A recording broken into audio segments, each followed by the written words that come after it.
recipe for you. Today we're going to be making one of my favourite soups. It's a butternut squash soup with chilli and creme fraiche, and I also serve this with a side of cheesy toast. So yeah, we're going to make that today. It's currently 12:30 in the afternoon. We're not actually having this until tea tonight, but I wanted to cook it because I think if you let it sit for a couple of hours and let the chilli really infuse into the soup, it tastes so much nicer. It's a bit like a chili con carne in that way, that it always tastes nicer the day after. So yeah, I thought we could cook it together, and then you can try it for yourselves at home. This is a recipe that I got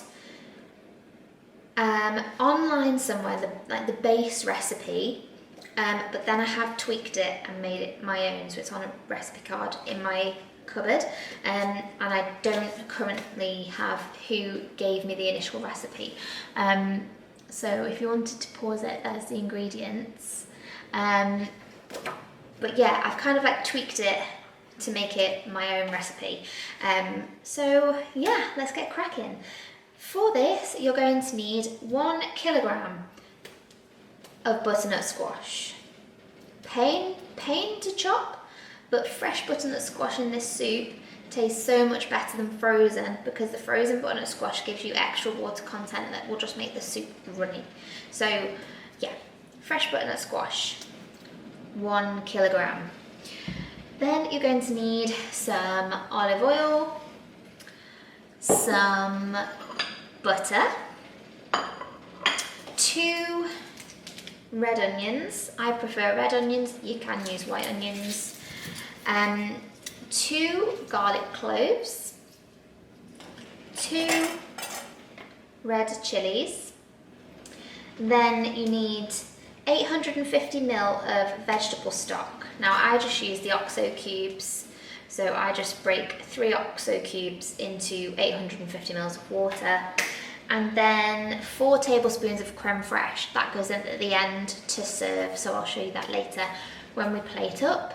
Then for your cheesy toast, I like to use the little mini cook at home baguettes that you can buy from the supermarket, and I also top that with Edam cheese before I pop it under the grill, because I feel like the Edam cheese just melts a bit nicer to accompany this soup. So yeah, let's get started. So my oven is currently heating to 180 degrees. What we need to do first is I'm going to cut and peel and cut, not cut and peel, our butternut squash. I'm going to cut this into chunks, cover it in some olive oil, and then I'm going to pop that into the oven for 30 minutes to roast. This really helps to dry out any excess water in the butternut squash, which is why you can't really do it with frozen. But yeah, we're gonna get cracking with that. So I'm gonna listen to a podcast because this could take a while. I'm gonna speed you up, and I'll see you after I've chopped it and whacked it in the oven.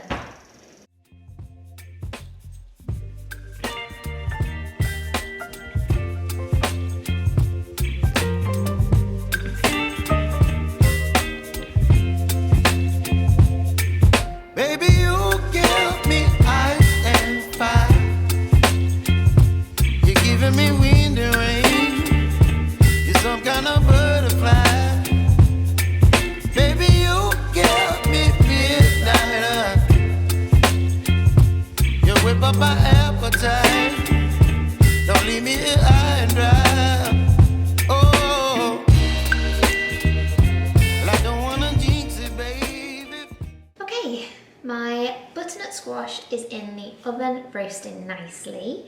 I've got my stock in the jugs ready. I think I'm ready for the second step. So basically what we're going to do now is we're going to chop into like dice, I guess, the 2 onions, the garlic and the chili. They don't have to be too small or precise because we are going to put them in a blender, so it doesn't really matter. So just nice rough chops. We're going to then put them in our pan, which is not yet on, so don't worry, with some olive oil. So a nice drizzle of olive oil, and also the tablespoon of butter that we've got here from the fridge. So put that in there. We're going to tidy up as we go. Probably going to put that spoon in there as well. I don't need that now. Okay, so I'm now going to chop all this up. Probably speed you up again because we don't need to watch me chop in real time, and then I will show you it frying nicely in the pan. So let's go.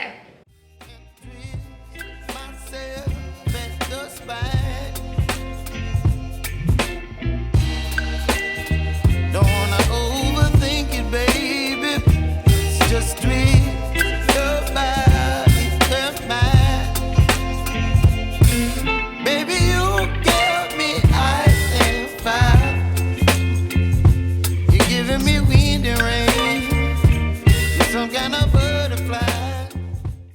Okay, so we have my roasted butternut squash.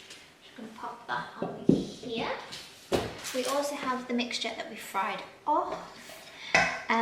We're going to be using the trusty Nutri-Ninja. Is there anything else you can use to blitz? All sorts of things. So we're going to pop everything in this blender and just blend it up. It's that simple really. So I'm going to pop a bit of the stock in. I'm going to pop one of the jugs of stock in just to help not get stuck to the bottom.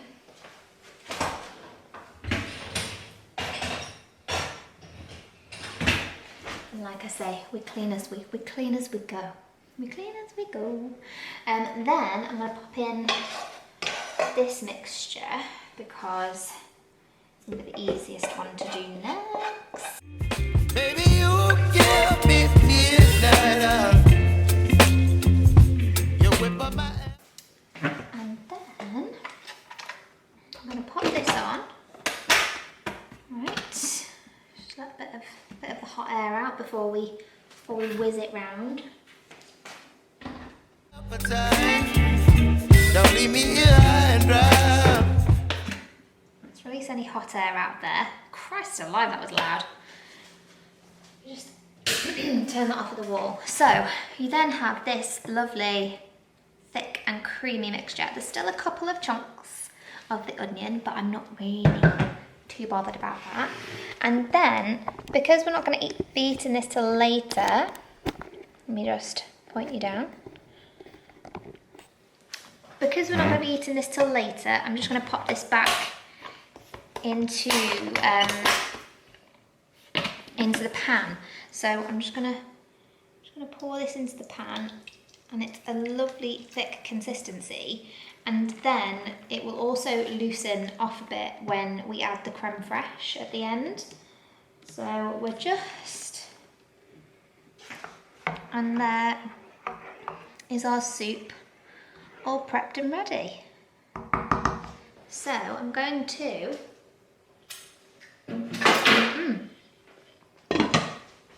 leave that there. So I'm going to leave that there with the lid on. That tastes so nice. I've just had a bit off the spoon. And then this evening, when we warm it up, we can put in the creme fraiche and we can make our cheesy toast. And yeah, it'll be scrumptious. So I'll see you later. I'm gonna use that.